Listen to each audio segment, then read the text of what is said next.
Hi guys, today I'm going to speak about tips on how to get an internal transition in product management.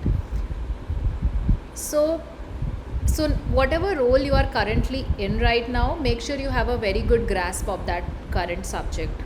For example, if you're in engineering, you should have shown some credibility as an engineer. If let's say if you're a customer success, if you're in customer success, you should have a pretty good grasp of your current subject as a customer success manager. You should have delivered really well on your current role, and your managers and leaders should have trusted you with more responsibility.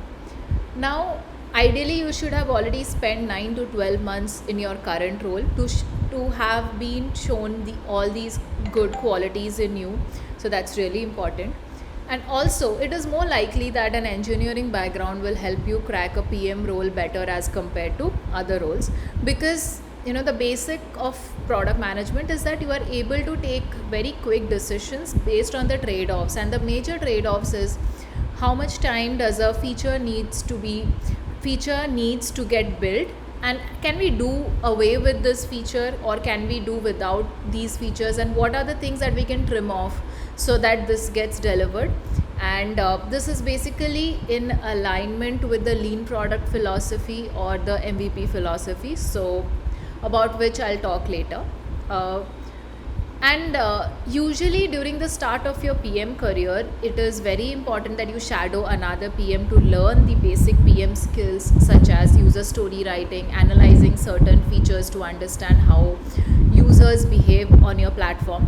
So these are the basic things you should know, and these are available on internet to learn how to do it. And otherwise, also I can even speak on this in this playlist.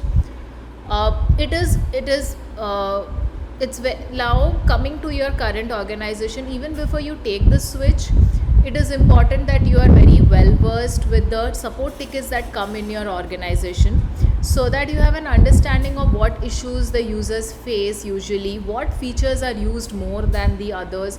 Now let's say if you're in B2C product, it's very evident that people use the basic features such as your feed, such as your bookings, and all of these.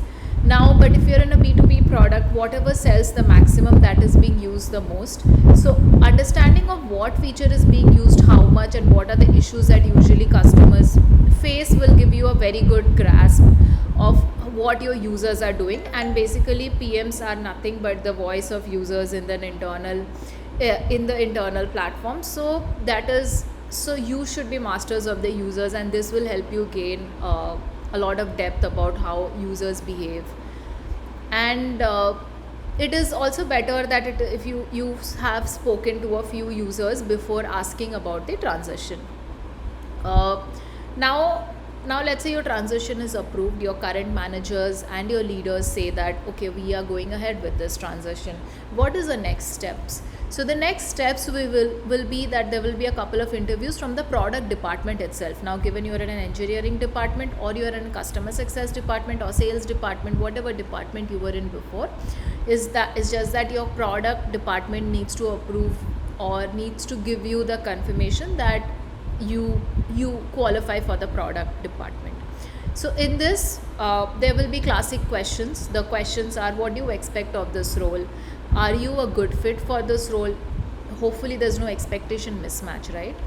And you will also be given a couple of case studies. Now, case studies are very important in PMs. Like these are classic case studies. Like there can be some diagnosis case studies, somewhere some problems that are being faced in your current product. What kind of problem is it? Like I was asked that the problem statement that I was asked, that there was sales of a particular feature was going down and there was a lot of effort put into it. What is the problem? Is it a packaging problem, or is it a feature identification problem, or did we solve something that the user did not want to get solved for? So that is the kind of question that I was asked.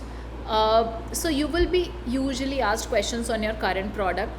This comes with an assumption that you are well versed with your current product. If so, that is why you will most probably be asked about your current product, not some global products, right? In case you are asked about global products like Twitter, Instagram, Facebook, Google, so there are documents and you can go through them, but usually they will not be asked to you because you are an internal transition. It is very important also, even before the transition, it is very important that you know the workings of a product. As being from another department in the same organization, it is expected that you don't take time learning the basics or the inner workings of the product, because usually for a product manager who comes from outside, this thing ramping up takes around a month or 2 months. Now they are saving this time with you if they are taking you as an internal transition. Now overall this is a process. The whole transition will take roughly around 6 months to a year. Be patient with it, look out for vacancies. Meanwhile, be ready with your core product skills such as user behavior understanding, product specs writing, prioritization, product intuition, etc. So all the best if you are aiming out for a product transition. It will happen, just be patient with it. Thank you.